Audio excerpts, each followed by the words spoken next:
네가 나가서 적군과 싸우려 할 때에 말과 병거와 백성이 너보다 많음을 볼지라도 그들을 두려워하지 말라. 애굽 땅에서 너를 인도하여 내신 네 하나님 여호와께서 너와 함께 하시느니라. 너희가 싸울 곳에 가까이 가면 제사장은 백성에게 나아가서 고하여 그들에게 말하여 이르기를 이스라엘아 들으라. 너희가 오늘 너희의 대적과 싸우려고 나아왔으니 마음에 겁내지 말며 두려워하지 말며 떨지 말며 그들로 말미암아 놀라지 말라. 너희 하나님 여호와는 너희와 함께 행하시며 너희를 위하여 너희 적군과 싸우시고 구원하실 것이라 할 것이며 내가 어떤 성읍으로 나아가서 치료할 때에는 그 성읍에 먼저 화평을 선언하라. 아멘. 합법적으로 때리고 맞고 하는 경기 중에 대표적인 것이 복싱이라 할 수 있습니다. 길게는 15라운드까지 경기를 하게 되는데 1회전이 시작되기 전에 양 선수를 소개하면서 서로 마주 보는 시간이 있습니다. 이때 기싸움이 치열하다고 합니다. 기싸움에서 상대를 제압하면 그 경기를 수월하게 이끌 수 있지만 눈싸움에서 주눅이 들게 되면 그 경기를 쉽게 풀어나갈 수 없다는 것입니다. 성경에서 대표적인 예가 사무엘상 17장에 나오는 다윗과 골리앗의 싸움입니다. 사울과 이스라엘 사람들이 엘라 골짜기에 진을 치고 있었고 블레셋 사람들은 그 맞은편에 진을 치고 있었습니다. 블레셋의 장수 골리앗은 키가 6규빗 한 뼘, 즉 3m 안팎으로 장대하고 무거운 갑옷 그리고 무지막지한 창을 들고 있었습니다. 이스라엘을 모욕하면서 사울에게 말합니다. 한 사람을 택하여 내게로 내려보내라. 하지만 이 말을 들은 사울 왕과 이스라엘 사람들은 크게 놀라 두려워하고 있었습니다. 그때 마침 아버지의 심부름으로 전쟁에 나간 형들의 안부를 살펴보러 온 다윗이 그 광경을 보고 의분이 솟았습니다. 결국 너는 칼과 창과 단창으로 내게 나오거니와 나는 만군의 여호와의 이름 곧 네가 모욕하는 이스라엘의 하나님의 이름으로 네게 나아가노라 하면서 물맷돌로 골리앗을 제압하고 그의 칼을 들어 침으로 그 싸움을 승리로 이끌었던 이야기가 있습니다. 가나안 땅을 눈앞에 두고 있는 이스라엘에게 가장 절박한 문제는 앞으로 닥칠 전쟁의 승패에 대한 것이었습니다. 비록 하나님께서 승리를 주시겠다고 약속하셨지만 이스라엘 백성들은 희생을 감수해야만 했습니다. 그러므로 본문은 그 전쟁에 임하는 자세가 어떠해야 하는지를 일깨우고 있는 말씀입니다. 첫째로 두려워하지 말라고 하십니다. 인간은 참으로 연약한 존재입니다. 하지만 하나님께서 택하신 이스라엘 백성은 약한 존재가 아니었습니다. 그럼에도 오늘 말씀에서 이스라엘 백성들이 두려움을 느끼고 있었습니다. 그들은 지도자 모세의 인도를 따라 여러 가지 기적을 체험했지만 때때로 원망과 불평으로 하나님께 범죄하였습니다. 그리고 이제 새로운 땅을 밟게 되는 자리에서 매우 두려움을 느끼고 있었던 것입니다. 가나안 족속들은 기골이 장대했으며 강한 무기를 지녔기에 이스라엘 백성은 믿음이 사라지고 그들의 마음속에는 현실적인 두려움이 몰려왔을 것입니다. 이것을 아시는 하나님께서는 그들을 두려워하지 말라고 위로하십니다. 하나님은 이스라엘을 애굽으로부터 구원하신 분이십니다. 애굽은 일찍부터 우상을 섬겨온 민족이었습니다. 그리고 그곳에서 이스라엘 백성들은 430년 동안이나 고통스러운 노예 생활을 했습니다. 이런 노예 생활은 육체적으로는 고됐을 뿐만 아니라 정신적으로도 매우 치욕스러운 삶이었습니다. 그러나 하나님께서는 위대한 지도자 모세를 통하여 이스라엘 백성을 구원하셨습니다. 이 구원은 완전하게 고통 없는 생활을 보장받음을 내포합니다. 이 구원은 영원하신 하나님의 구속 사업입니다. 그리고 궁극적으로 예수 그리스도의 십자가의 구속 사역을 의미합니다. 십자가의 구속이 없이는 구원을 받을 수 없습니다. 예수 그리스도의 구속의 은혜는 두려움을 제거해 줍니다. 부활하신 주님이 제자들에게 나타나 하신 말씀이 바로 너희에게 평안이 있을지어다 였습니다. 광야에서 여러 번 전쟁을 경험했지만 이스라엘 백성이 이제 정말로 강한 가나안 족속을 상대해야만 했습니다. 그래서 그들의 마음은 심한 두려움으로 가득 찼던 것입니다. 이런 두려움이 결국 하나님과 모세를 향한 원망과 불평으로 가득 차게 된 것입니다. 그들은 얼마 전까지만 해도 노예의 비참한 삶을 살았던 것을 까마득하게 잊어버렸습니다. 그리고 바로의 압제에서 구원해 주신 하나님의 능력을 불신하게 된 것입니다. 이러한 불평과 원망은 인간을 타락시키는 행동을 하게 하는데 오늘날 성도들도 십자가를 바로 바라보지 못할 때 구원자이신 하나님을 바로 보지 못하게 되는 것입니다. 진정한 크리스찬은 죄악에서 구원하신 그리스도의 십자가를 바로 바라봅니다. 그리고 마음속에서 일어나는 온갖 두려움이 사라지고 강하고 담대한 마음으로 복음을 위하여 담대히 나아갈 수 있습니다.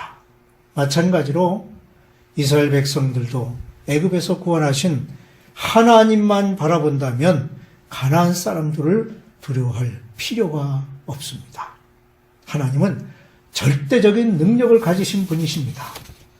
출애굽한 백성들은 홍해의 기적을 목격하고 하나님을 찬양하였습니다.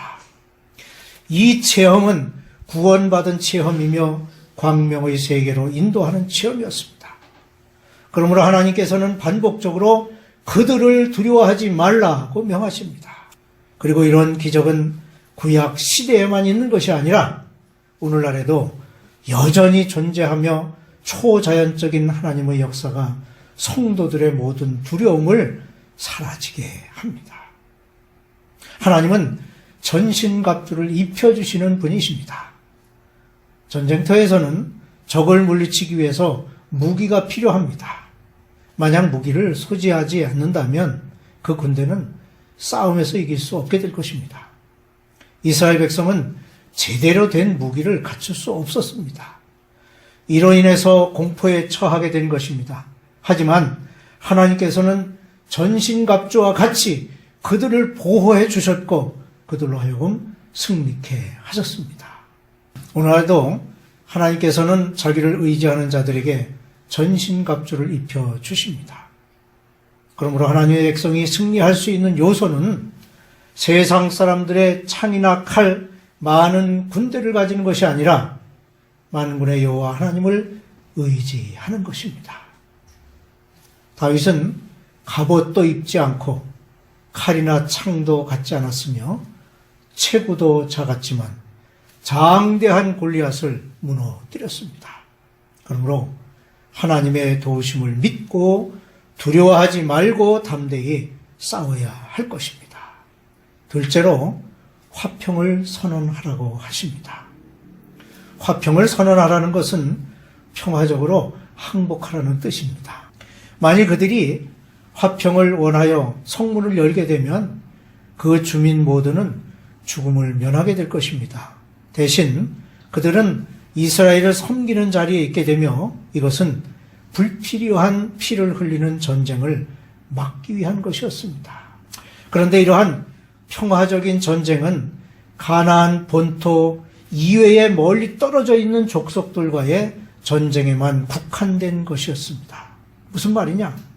15, 16절에 보면 내가 네게서 멀리 떠난 성읍들 곧 이 민족들에게 속하지 아니한 성읍들에게는 이같이 행하려니와 오직 네 하나님 여호와께서 내게 기업으로 주시는 이 민족들의 성읍에서는 호흡 있는 자를 하나도 살리지 말지니 라고 말씀합니다. 즉 가나안 본토 안에 있는 족속들은 모두 멸절하도록 하셨는데 이는 그들을 남겨두게 되면 그들이 행하던 가증한 풍습들이 이스라엘에 전해지는 것을 막기 위함이었습니다. 이 세상의 모든 전쟁은 반드시 피를 흘리는 결과를 가져옵니다. 이로 인해 많은 사람들이 죽고 계속 죽게 될 것입니다. 가나안 족속들은 피 흘리기를 좋아했기 때문에 그 악이 하늘에 뻗쳤습니다. 그리고 하나님께서는 이 사실을 아시고 그들을 죽이도록 하신 것입니다. 그런 중에도 사랑과 자비의 하나님은 먼저 화평을 선언하라고 하십니다. 화평의 사람은 크리스찬의 모델로 하나님을 보게 될 것입니다. 화평케 하는 자는 복이 있나니 그가 하나님의 아들이라 일컬음을 받게 될 것입니다. 그러면 화평을 선언하라고 하신 말씀의 뜻을 살펴봅니다. 우선 하나님의 자비를 보여주라는 말씀입니다. 하나님의 속성 중에는 사랑과 자비하심이 있습니다. 이 자비는 완악한 인간의 영혼을 녹여주는 놀라운 힘이 있습니다. 이런 힘은 이 세상의 종말이 온다 해도 흔들림이 없습니다. 예수 그리스도의 십자가상에서의 사랑이 오른편 강도를 구원하셨으며 2000년이 지난 지금도 변함없이 나타나고 있는 것입니다. 하나님께서 가나안의 성읍들을 정복시키실 때 화평을 선언하게 하신 것도 바로 이런 뜻이 있습니다. 즉 비록 악이 넘치는 가나안 족속이라 할지라도 하나님께서는 공의와 율법을 그들에게 전하시기를 원하셨던 것입니다. 그리고 그들에게도 살아계신 하나님의 존재를 보여주기 원하셨던 것입니다.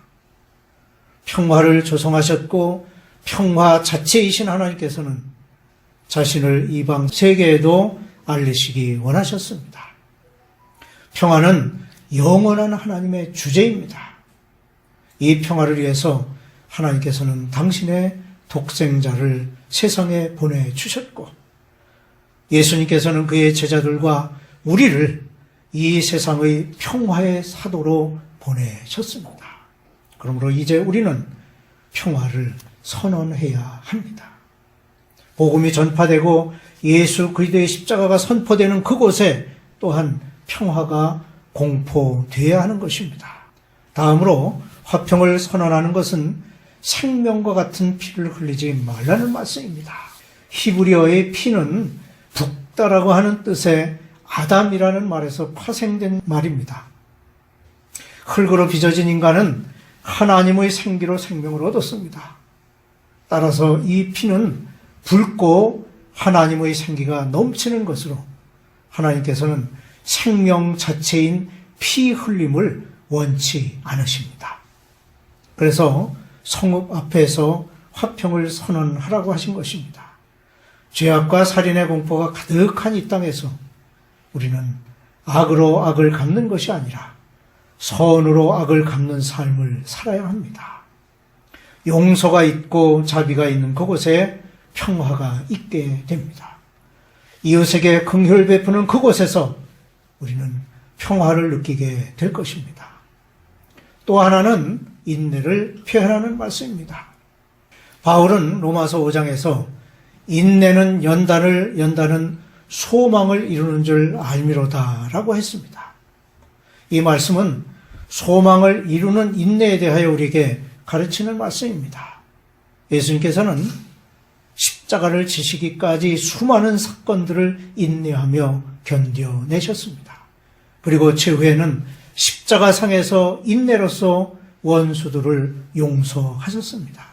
누가복음 23장 34절에 예수께서 이르시되 아버지 저들을 사하여 주옵소서 자기들이 하는 것을 알지 못함이니이다 라는 말씀으로 그들을 용서하셨습니다. 그러므로 진정한 평화는 인내를 동반합니다. 그리고 이런 인내는 우리를 인격적인 사람으로 만들어줍니다. 고난의 밤이 지나면 평화의 아침이 오듯이 수많은 시련을 인내로 견뎌내면 새로운 평화의 아침이 우리에게 다가올 것입니다. 그리고 이러한 아침은 우리에게 안식과 평안함을 줄 것입니다. 그러므로 지금 당하고 있는 고난과 역경을 두려워하지 말아야 합니다. 고생과 수고를 다한 후에 우리에게 진정한 평화와 안식의 축복이 임하게 될 것입니다. 주님께서 주신 소망을 가슴에 안고 인내하며 하루하루를 성실하게 살아갈 때 하나님께서 주시는 축복이 마침내 우리에게 주어질 것입니다. 이러한 승리의 삶이 저와 여러분에게 있게 되시기를 주님의 이름으로 축원합니다. 아멘.